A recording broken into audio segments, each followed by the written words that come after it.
Hey all, this is Brown at Brown. Tonight I want to talk a little bit about the Alamo Drafthouse. So, as most of y'all probably know by now, that particular theater venue has been shut down in the state of Texas. All the locations in Texas, you know, gone, closed down. Because they've had to file for bankruptcy. And even though there are places other than Texas where Alamo Drafthouse still has venues, I mean, as far as Texas is concerned, Alamo Drafthouse has ceased to be. And so, that was some devastating news for me because Alamo Drafthouse, once I, found out about it, you know, that started to be kind of like a home away from home for me.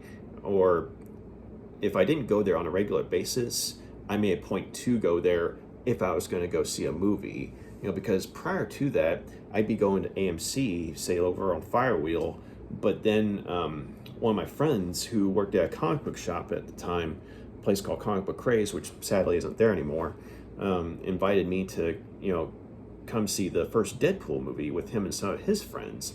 And so that was a fun experience. I mean, because you had an awesome movie and you had a group of people who was just as invested in the movie as you were, But the venue, though, that was a pretty neat experience for me because, they made a point to, get the audience in the mood for the movie they were about to watch. Like all the pre-show entertainment, on the screen or any commercials they had in some way tied to Deadpool, into the movie what we were about to watch. And also, I remember they had as kind of a movie tie-in, they had pancake milkshakes. I'm not sure how it related to Deadpool, but point is, I never had a pancake milkshake before, and it was delicious. But sadly, it was just a limited time for that movie. But yeah. So ever since then, I mean, Alamo Drafthouse was the place to go for me, and I'd always have a good time there. The bar was a pretty cool place to sit and relax at. And the people that worked there, I mean, they were very friendly and basically made you feel welcome. And so a couple of weeks ago, I had gone to see the movie Furiosa, and this was kind of on a lark. I mean, it was late at night on a weeknight, and I was just kind of like, I want to get out and do something, because I'd been a good lad and, gone to work and then come home and stayed home usually, right? But every now and then I'm like, okay, just do something spontaneous. And so I went to Alamo Drafthouse. I had no idea what was playing, but I wanted to see what was playing. And so I didn't look it up online or anything because I kind of wanted it to be a surprise, right? And so I get there and I see that Furiosa's playing. And I've been wanting to see the movie because I really liked Mad Max Fury Road, which Furiosa is a prequel to, and the fact that George Miller was directing Furiosa, and he was the same guy who directed the prior Mad Max movies. I mean, so it's kind of like, okay, this movie's going to be in good hands from a directorial standpoint. And then, the fact that Anna Taylor-Joy was going to be playing a younger version of Furiosa, and she's a good actress, and like, okay, yeah, I want to see what happens here. And, the idea of Chris Hemsworth, Thor himself being a bad guy, it's kind of like, yeah, let's see what happens here. And, the movie was all around. I mean, I thought it was a good movie, and I had a good time with it. And that same night, I mean, just, on a lark, I got this, T-shirt here. And it's kind of like this Black Dynamite looking dude. And, sort of like a retro artwork style. And, it was just kind of spur of the moment, right? So it was a good night all around. Also, that same night, I had some of the best hard root beer I'd had in a long time. And, the bartender was really cool about, sort of improvising it, because they didn't actually have hard root beer, but they were able to make some, like with Jack and, root beer, right? I think it was Jack and root beer, but it was, anyway, wherever it was the best hard root beer I'd had in a long time. So all in all, it was a great night. So a few days after that, though, I get a text from one of my friends telling me that, all the Alamo Drafthouses in Texas are closing, because of the whole, and like they're filing for bankruptcy and what have you. So I was just like, wait, what? And so sure enough, I look into it, and yeah, it's true.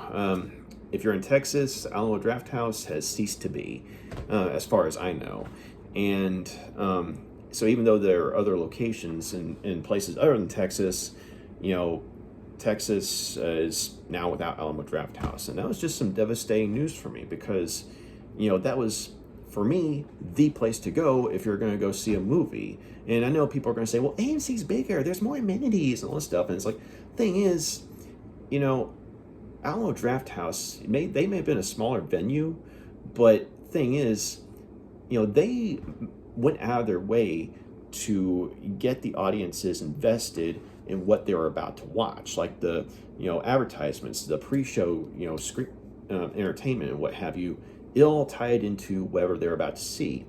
Whereas AMC, they were terrible at stuff like that because you'd be going to see like an action movie, but then you get a bunch of advertisements for some stupid reality show, or something like that had nothing to do with it, or you get like it's just the advertising they had. It had nothing to do with what you're about to watch on screen. It's like, if you wanted this crap, you may as well just stay home and watch daytime TV, or just if you the crap you see on cable, as far as all the commercials you have to put up with there.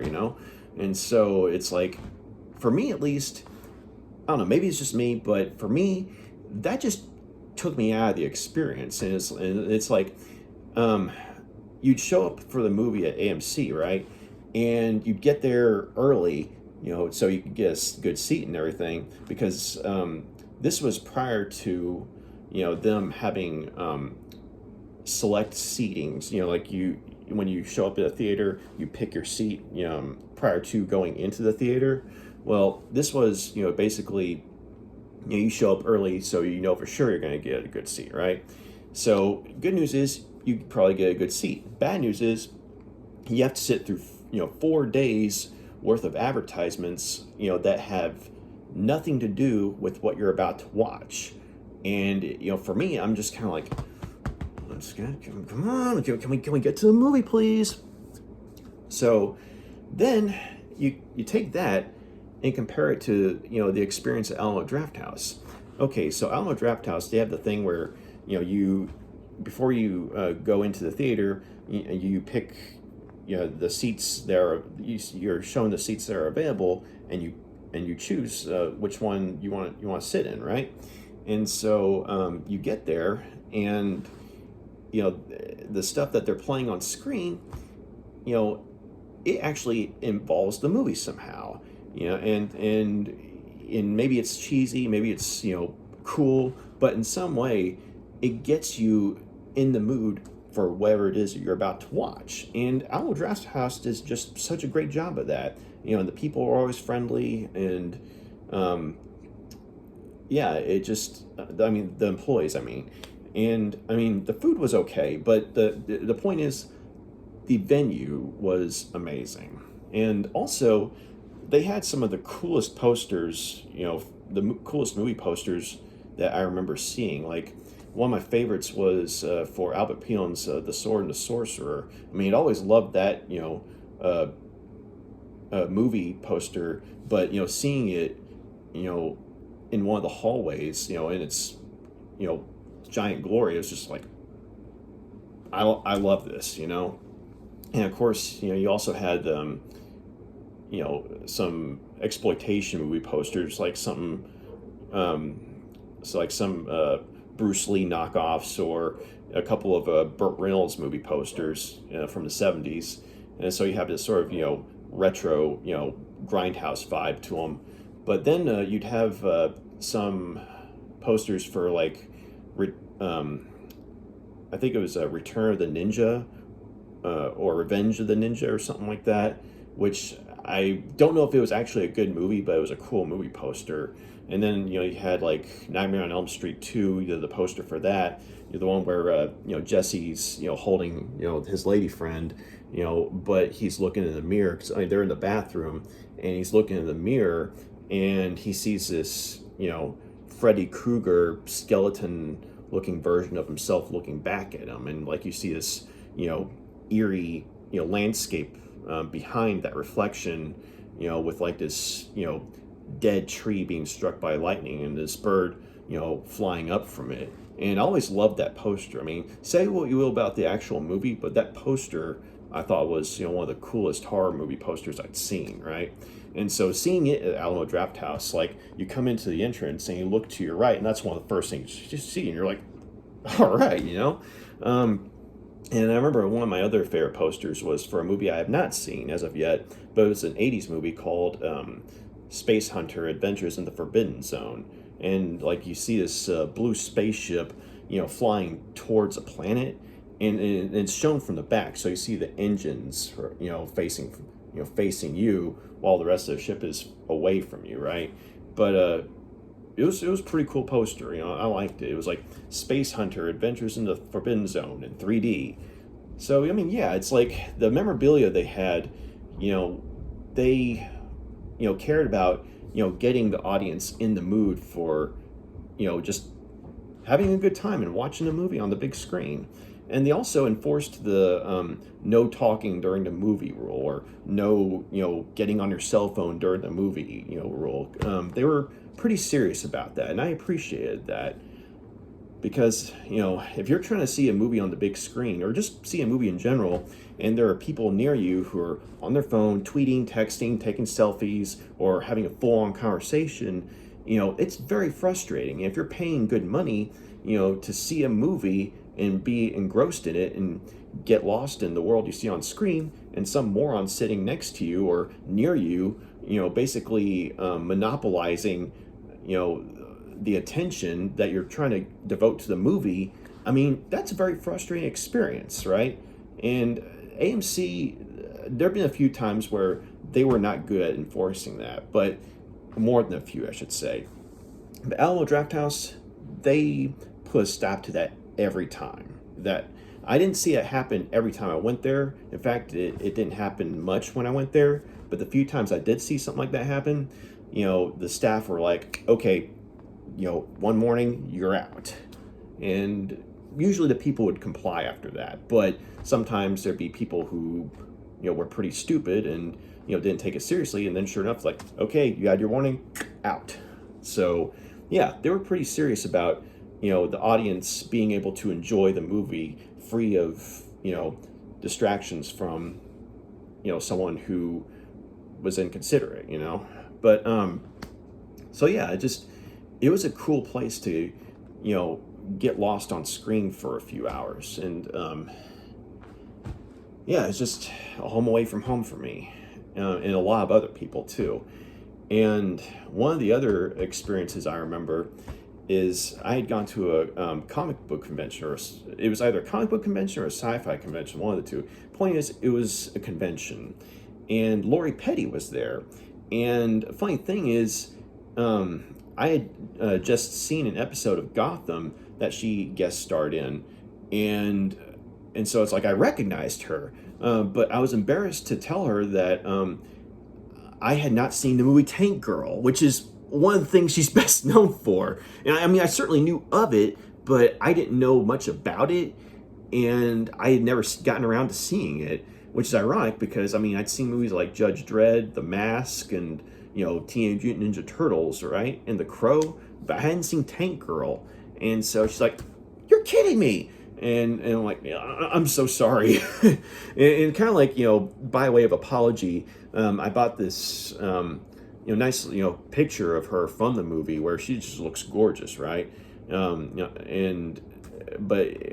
then she's like, "Well, you should fix that. It's showing over at Alamo Drafthouse, the one in Richardson, and I'm gonna be there." I'm like, "You are?" And she's like, "Yeah, you need to come." I'm like, "Okay, I'm in." So Tank Girl herself told me to come see her movie at Alamo Drafthouse. So I was there that same day. So, and it was so cool because, I mean, I didn't know what I was getting into. I mean, I heard that, the movie had bombed when it was in the theaters originally, but as time went on, it's kind of got a pretty good fan base, right? And so she shows up there, and there's a moderator with her, but she ends up doing most of the talking, and because this was like a female centered movie, or in the sense of, say, having a female protagonist, she was kind of like, okay, we're gonna take questions from the ladies, and so the ladies were the ones who got to ask the questions, and so, but at the same time, it was kind of like, it made sense though, and so it wasn't just like, us guys are being burned, because we're now being given a chance to ask questions. I think there may have been like one or two guys that had a question, but the majority of the time with the questions was given to the ladies in the audience, and it was kind of cool to hear that, like, there were some younger girls who maybe they were in their early 20s or in their teens who had only seen the movie recently, and it became like kind of like an inspiration for them in terms of, say, the types of fiction they enjoyed and stuff like that. And so you could tell that Lori Petty appreciated hearing that, but she had some funny stories about the movie, and also she had this one story. I remember her talking about how she was in a movie called In the Army Now, and it was a Pauly Shore movie from the 90s. I never saw it, but I don't know if it was good or bad, but she was in the movie as one of the characters, and behind the scenes, her and Pauly Shore and the rest of the main cast, or at least the ones that were playing the army characters that were being focused on, became really good friends. Like, they became kind of like almost a family during the duration of the making of the movie. And so around that time, she'd been told that she had auditioned for the Tank Girl role, and then she got the message that, hey, you got the gig, you got the part. And so she was like, oh my God, I'm going to play Tank Girl, right? And so, she gets back to, the set of In the Army Now, and, Pauly Shore and, the rest of her friends, who were in the movie, they had found out about it too. And basically they surprised her, with like, this little party for her, just kind of like, congratulations, we're so happy for you.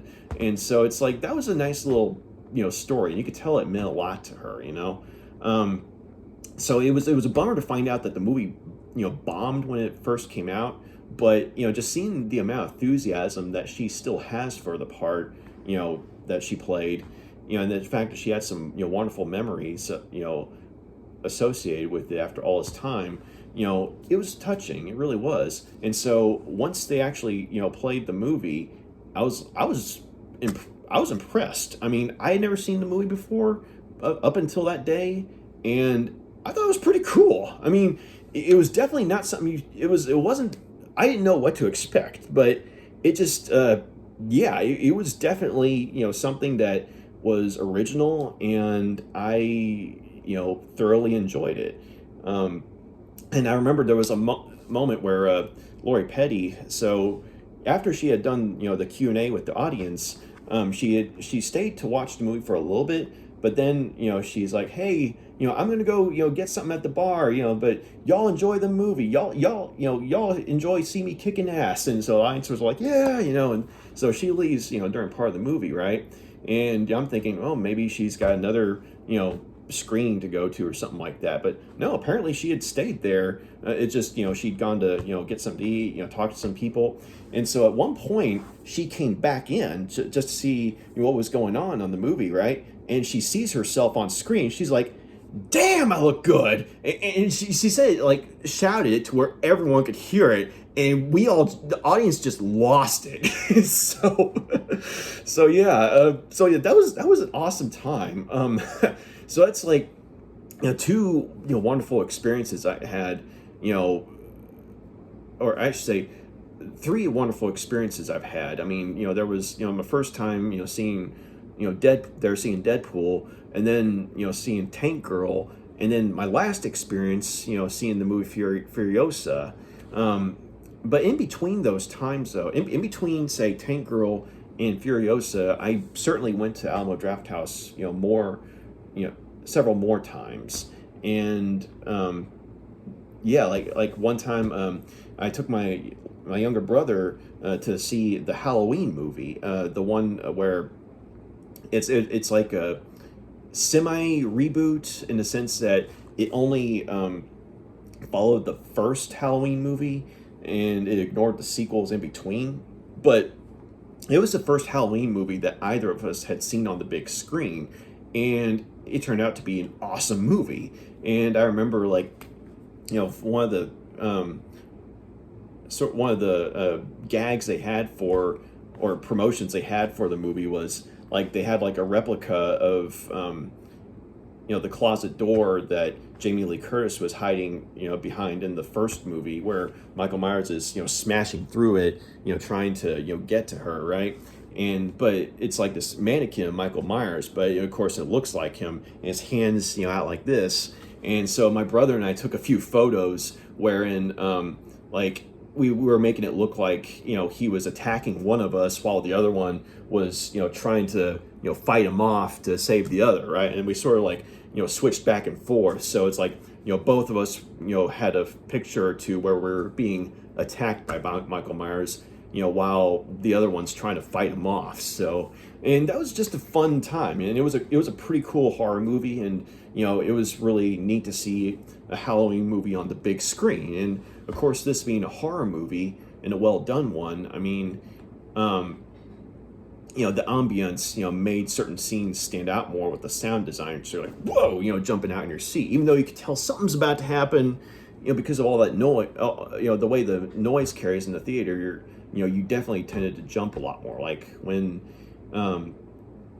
he kills that one girl and that one reporter in the bathroom after, he kills the guy she's with, and like he drops, the guy's, teeth, over the stall door. I mean, that was a pretty intense moment in the theater.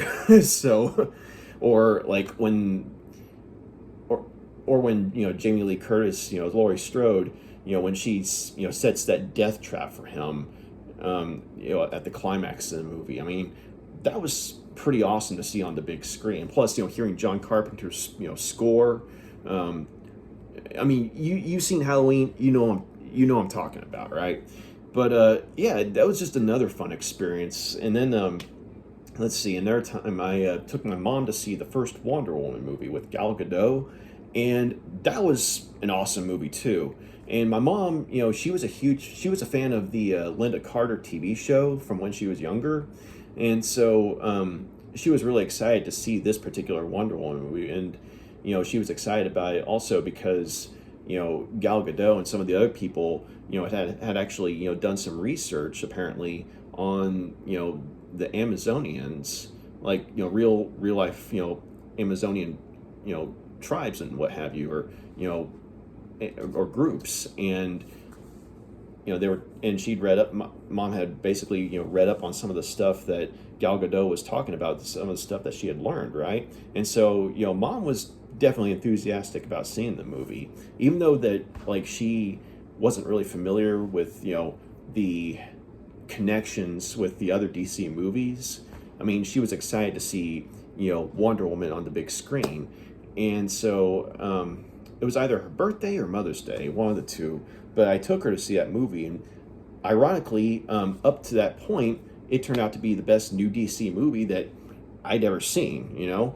I mean, Man of Steel was good. Batman vs. Superman, the theatrical one, was like, something's wrong here. And Suicide Squad, I mean, was fun, but kind of disappointing too. Like, it was fun, but in a mindless sort of way.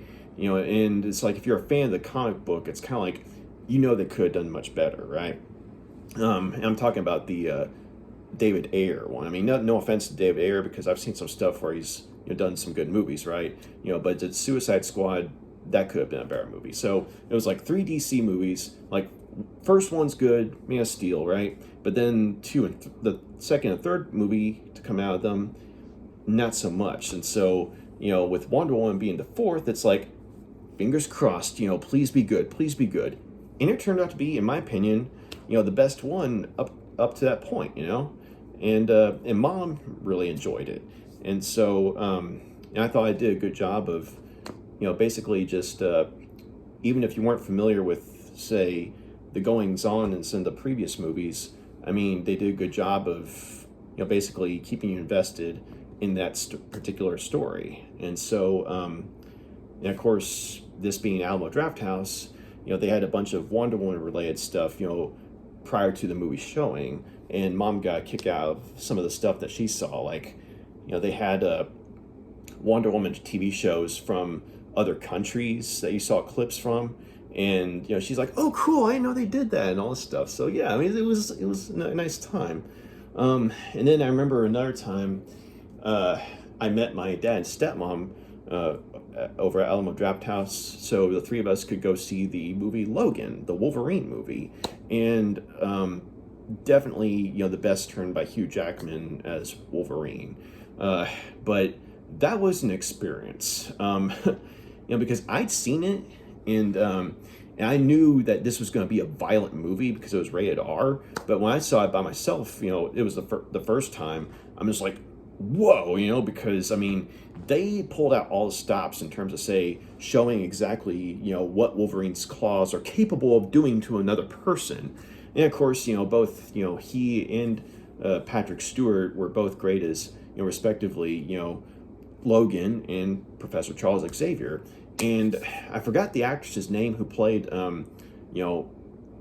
X-23, the girl who turned out to be like Logan's daughter, like from like a scientific standpoint. But she was awesome in the movie too.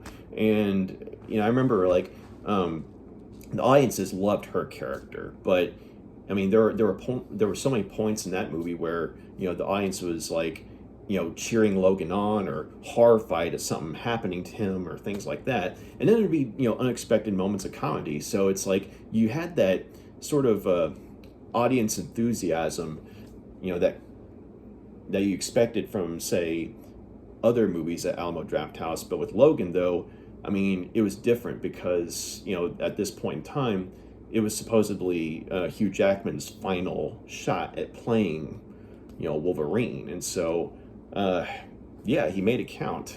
And so when I met my dad and stepmom to see it, it was my second time seeing it, but it was their first time seeing it.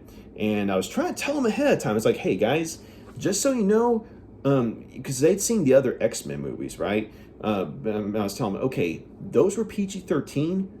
This is rated R. It's very violent. And also, because it's rated R, some of the theatrical trailers that you're going to see prior to the movie are very disturbing, because it's like red band trailers and what have you. And I remember, my dad and stepmom were like, "Oh, come on, you're being over dramatic." I'm like, okay. But sure enough, they were kind of like, "Oh my God," now, I mean, but it's one of those things you can look back and laugh about in hindsight, sort of like, told you so. But that aside, I mean, we had a good time because they really liked the movie. And I remember they loved the girl who played X-23, and they got a kick out of seeing Hugh Jackman and Patrick Stewart play off of each other.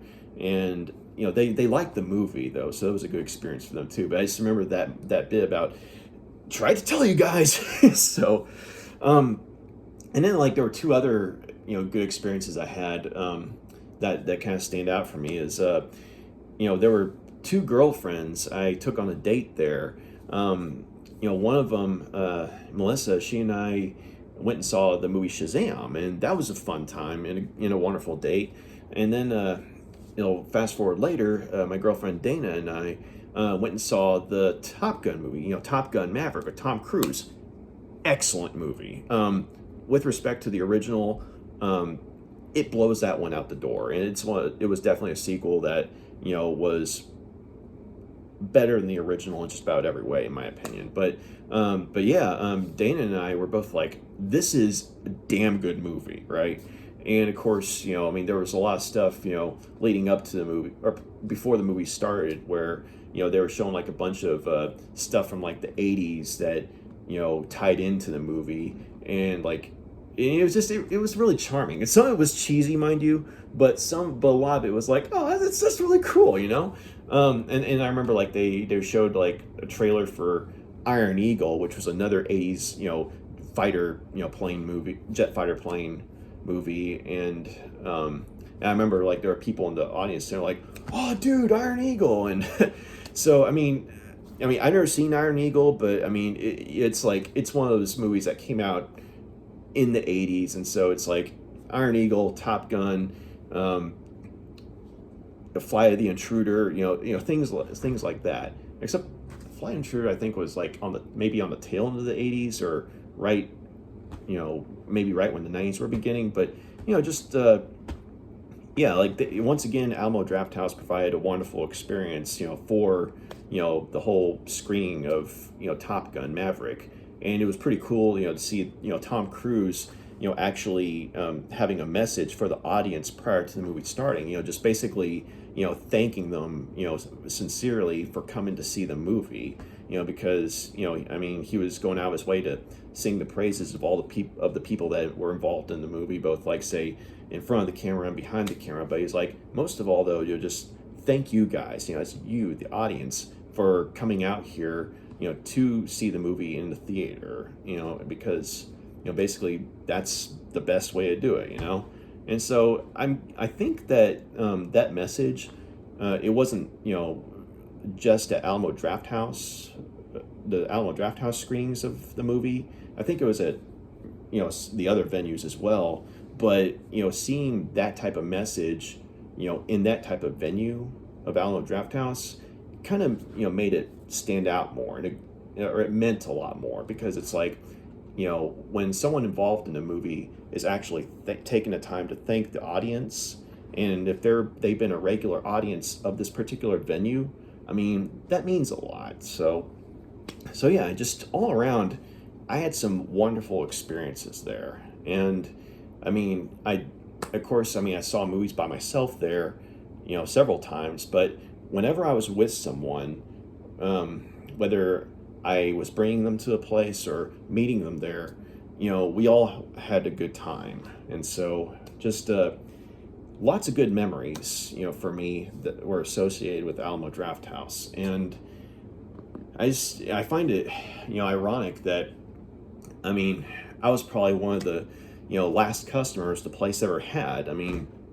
Because, it was only a few days after I'd seen Furiosa that, well, yeah, the news came down that, yeah, they were shutting down. So, the only other thing I could think of where something like that happened, with me was there was a venue that used to be around called the Curtain Club, and it was a place where they had, metal shows and what have you, like heavy metal, right?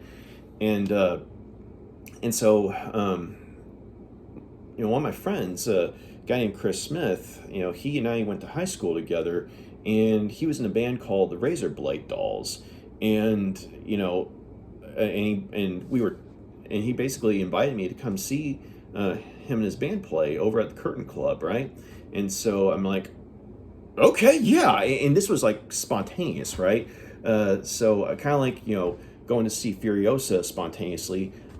I went and saw the Razorblade Dolls at the Curtain Club spontaneously, right? Because originally I hadn't even planned on going until, Chris and I just happened to be talking, Messenger, and he mentioned it, and so, yeah, that was my first ever metal show. And there were some other bands that played prior to Razorblade Dolls, and I'm trying to remember their names. It's been so long. I think one of them was called Temptress or something. But if that was the name though, whoever the band name was, they were really good, I thought. And then once Razorblade Dolls came on hand on the stage, Chris and his band, they put on a show, okay. But prior to that though, prior to Chris and the band getting on stage, prior to the show starting, people were kind of milling about, just making small talk and getting drinks at the bar and what have you. And so Chris and I saw each other like, hey dude, and he was excited that I showed up and everything, and I was excited to be there because I'd never been there in such a venue before. The closest I could think of was going to the church, or the Lizard Lounge as it was formerly called, but it turned into the church on Sunday nights, the goth scene, right? But that was the only other place I could think of that I've been to that was kind of like that. But the Curtain Club was like, it had sort of like a punk rock vibe, but it was a metal venue. So anyway, no, Chris and I were catching up, and he was showing me around, and I was like, man, this place is so cool. And he's like, yeah, well, unfortunately, this is the last time we're going to be playing there. We're like, what? Why? And he says, well, they're about to be, closing down permanently. I'm like, you're kidding. I just found out about this place. And he's like, yep. And so, yeah, that was a bummer, because, I mean, you discover something and you're thinking how awesome it is, but then, yeah, it closes shortly thereafter. Well, that was the only other experience I could think of, in terms of, say, like you being like myself being one of the last customers of a venue, only to have it close shortly thereafter, right? But Alamo Drafthouse, I mean, for me, definitely hit a lot harder, because there were so many good memories I had, of that place, and so many good times I had, and it was a home away from home for me in a lot of ways. And so, I really am going to miss the place. I just, I wish that things were better economically. And I remember I was talking with a friend of mine at this coffee shop, and she and I were, basically saying, yeah, that sucks, because we both really loved the place. And she was talking about how, she was thinking that even if COVID hadn't happened, like, because 2020 COVID screwed a lot of things up for a lot of people, and unfortunately, theater venues were hit really hard by COVID. And even though 2020 came and went, movie theaters never really fully recovered, or at least the smaller venues never really fully recovered. And so it's like ever since then, it's like a countdown, it seemed like, before the plug was pulled. And I was asking her if she thought that, let's say 2020 had happened but no COVID, like, did she think that Alamo Drafthouse would still be closed right about now?